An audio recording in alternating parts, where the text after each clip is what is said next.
Assalamualaikum warahmatullahi wabarakatuh. Perkenalkan, nama saya Miswadi, NIM 34250553. Puji dan syukur kehadirat Allah Subhanahu wa Ta'ala atas limpahan rahmat dan karunia-Nya sehingga saya dapat menyampaikan pidato ini dalam keadaan sehat. Salawat dan salam kita curahkan kepada junjungan kita, yakninya Nabi Muhammad SAW, yang telah membawa kita dari zaman kegelapan menuju zaman penuh sinar seperti kita rasakan saat ini. Hadirin yang saya hormati, pada kesempatan kali ini, pidato yang akan saya sampaikan yaitu pidato dengan tema pentingnya menjaga kesehatan sejak dini. Salah satu anugerah yang paling berharga bagi kita dalam kehidupan adalah kesehatan. Kesehatan itu ialah hal yang sangat penting dalam kehidupan manusia. Tanpa adanya kesehatan ini, maka kegiatan aktivitas yang kita lakukan akan terasa sulit. Oleh karena itu, menjaga kesehatan sejak dini adalah tanggung jawab kita terhadap tubuh kita supaya dapat menjalani kehidupan dengan rasa semangat dan kebahagiaan. Kita tidak mampu melakukan kegiatan sehari-hari dengan baik ketika tubuh kita dalam keadaan tidak sehat. Oleh karena itu, menjaga kesehatan adalah salah satu cara yang sangat penting yang dapat kita lakukan supaya bisa menikmati hidup dengan baik. Menjaga kesehatan bisa dimulai dengan hal-hal sederhana, seperti menjaga pola makan, istirahat yang cukup, dan olahraga secara teratur. Selain itu, penting juga untuk menjaga kebersihan lingkungan agar tubuh tetap terhindar dari berbagai macam penyakit.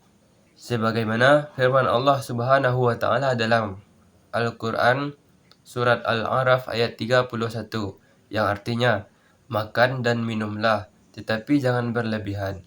Sesungguhnya Allah tidak menyukai orang-orang yang berlebih-lebihan. Maknanya ialah Allah mengajarkan keseimbangan dalam hidup, termasuk dalam makan dan minum. Berlebihan bisa menyebabkan penyakit yang menurunkan kekuatan rasa syukur nikmat Allah Subhanahu wa Ta'ala. Akan tetapi, masih banyak orang yang mengabaikan hal-hal kecil tersebut. Misalnya, sering begadang, pola makan yang tidak teratur, dan tidak menjaga kebersihan diri serta lingkungan. Kebiasaan seperti ini bisa berdampak buruk bagi diri kita. Selain itu, di era modern saat sekarang ini, anak muda dan remaja banyak yang lebih sering menghabiskan waktu dengan handphonenya, sehingga membuat dia malas untuk bergerak atau berolahraga. Padahal, tubuh membutuhkan aktivitas fisik agar tetap bugar. Oleh karena itu, penting bagi generasi muda untuk memulai membatasi waktu penggunaan handphone dan menggantinya dengan aktivitas yang lebih menyehatkan, seperti berjalan kaki, bersepeda, atau berolahraga ringan setiap hari.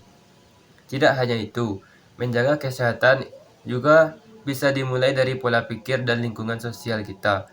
Lingkungan yang positif, teman-teman yang mendukung gaya hidup sehat, serta kebiasaan saling mengingatkan akan pentingnya menjaga tubuh, dapat membantu kita lebih disiplin. Karena seringkali seseorang menjadi tidak peduli pada kesehatannya karena pengaruh lingkungan yang kurang baik, seperti pergaulan yang tidak teratur atau kebiasaan hidup malas. Kesehatan itu bukan hanya soal fisik, tetapi juga menyangkut kesehatan mental dan pikiran. Pikiran yang tenang dan hati yang bahagia sangat berpengaruh pada kondisi tubuh kita. Banyak penyakit yang muncul bukan karena tubuh lemah, tetapi karena stres dan tekanan batin yang tidak dikelola dengan baik. Mulai menjaga kesehatan sejak sekarang merupakan bentuk tanggung jawab terhadap diri kita sendiri. Tubuh yang sehat dapat membuat kita bisa belajar lebih fokus, beraktivitas dengan semangat, serta melaksanakan ibadah dengan baik. Menjaga kesehatan bukan hanya untuk hari ini saja, tetapi juga untuk masa depan. Selain itu, menjaga kesehatan berarti kita juga menghargai hidup yang telah Allah berikan kepada kita. Dengan tubuh yang bugar, kita bisa menebar kebaikan, membantu sesama, dan menjalani kehidupan dengan lebih bermakna. Kesehatan adalah modal utama untuk meraih semua impian yang kita harapkan. Demikian pidato yang dapat saya sampaikan. Semoga kita semua dapat menjaga kesehatan sejak usia dini agar dapat menjalani hidup dengan bahagia dan produktif. Terima kasih atas perhatiannya. Sebelum mengakhiri pidato ini, izinkan saya berpantun. Pagi hari minum kopi sambil duduk di bawah pohon jati. Kalau hidup saling berbagi, hidup terasa penuh arti. Wassalamualaikum warahmatullahi wabarakatuh.